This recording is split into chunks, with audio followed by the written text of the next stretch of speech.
One of the main reasons I went on a missions trip, specifically to Bangkok, was to carry the torch of my father. Unfortunately, back in 2022, my father was diagnosed with an aggressive form of brain cancer, and we lost him in November of 2023. He impacted so many people, and he had been on many missions trips before in his life as well. And I wanted to carry on that torch and impact other people for the world of Christ as well. What was awesome about going to Thailand is that you experience God in a different way. The culture there, the people there, and the interactions you have. One awesome experience I had was one day I was just at a 7-Eleven and we were just shopping for different foods. And this kid, college age kid, he comes up to me, he looks at me, he can tell I'm obviously not from the area. And he's like, hey, he's like, what are you doing here? Who are you?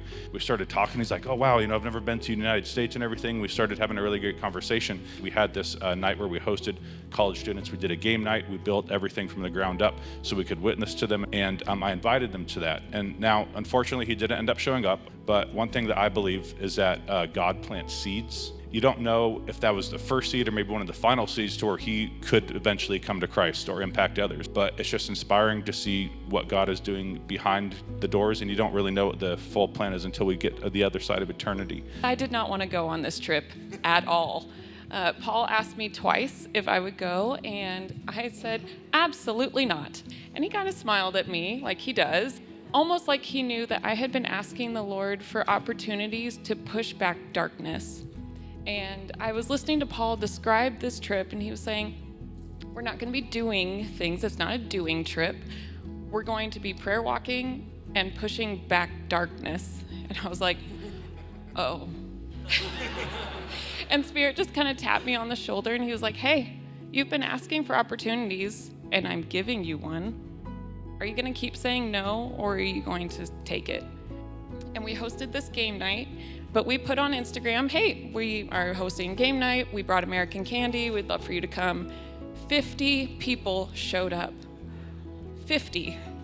And most of them had never been connected to the church before. And it was so sweet to stand in the back and just see these little bursts of light. And Jesus will use anything to shine into the darkness, including board games.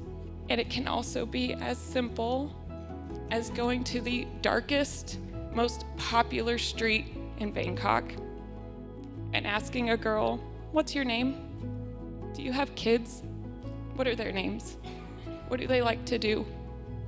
Simple questions to remind her that she matters and that God sees her. Pushing back darkness doesn't have to be big, but we have to be willing to say yes to the opportunities.